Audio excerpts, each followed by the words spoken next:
ده ملخص سريع ومهم لكلمة رئيس الوزراء وزير الخارجية القطري قدام مجلس الأمن. الكلام كان عن الهجوم الإسرائيلي الأخير على الضوحة. طيب ليه الكلمة دي مهمة؟ لأنها جت بعد الهجوم الإسرائيلي يوم 9 سبتمبر اللي استهدف الأراضي القطرية. قطر بتعتبر ده تصعيد خطير قوي بيهدد السلام في المنطقة كلها وبيضرب في صميم دورها كوسيط أساسي في المفاوضات اللي شغالة. تمام؟ ندخل في التفاصيل؟ أولاً، إيه اللي حصل بالضبط وإيه تبعاته؟ قطر قالت إن الهجوم الإسرائيلي ده استهدف مبنى سكني في الضوحة، والمكان ده كان معروف إنه مخصص لوفد حماس التفاوض. وأعطي الكلمة الآن لمعالي الشيخ محمد بن عبد الرحمن آل ثاني رئيس الوزراء ووزير خارجية دولة قطر. بسم الله الرحمن الرحيم. السلام عليكم ورحمة الله وبركاته. السيد الرئيس، أود بداية أن أعرب عن التهنئة لكم على تولي رئاسة مجلس الأمن لهذا الشهر، والشكر على الاستجابة العاجلة من قبل الرئاسة وأعضاء المجلس لطلبنا عقد هذه الجلسة الطارئة، وخصوصا الجزائر والصومال وباكستان وفرنسا والمملكة المتحدة التي طلبت عقدها نيابة عن دولة قطر.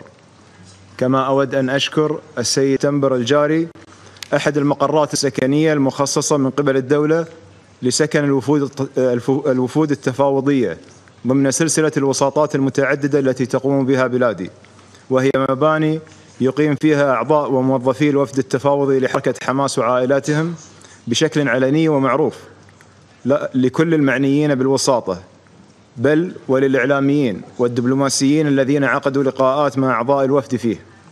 وبعد مباشرة الجهات الأمنية إجراءات الاستدلال الفني والتحقق من هويات الأشخاص الذين أصيبوا بالقصف الإسرائيلي، تبين أنه أدى إلى سقوط عدد من الضحايا، وكان منهم الشهيد المواطن القطري الوكيل عريف بدر سعد محمد الحميدي الدوسري الذي كان يبلغ من العمر 22 عاما، والذي استشهد أثناء أداء واجبه، إضافة إلى إصابة عدد من المدنيين ومنتسبي قوات الأمن الداخلي القطرية المناط بهم حماية المجمع.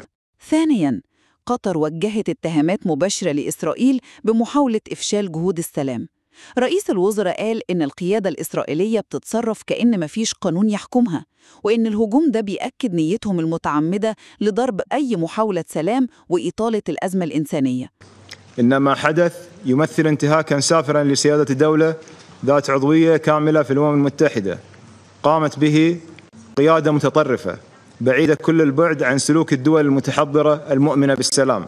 وخد بالك، الهجوم حصل بالذات في وقت وفد حماس كان بيناقش الرد على مقترح أمريكي لوقف إطلاق النار، وكمان انتقد تبريرات نتنياهو واعتبرها تشويه لدور قطر. فكيف يزورون مسؤولون إسرائيليون للتفاوض ونستضيفهم على أرضنا وقيادتهم تخطط لقصفها بعد أيام ويقصفونها فعلا؟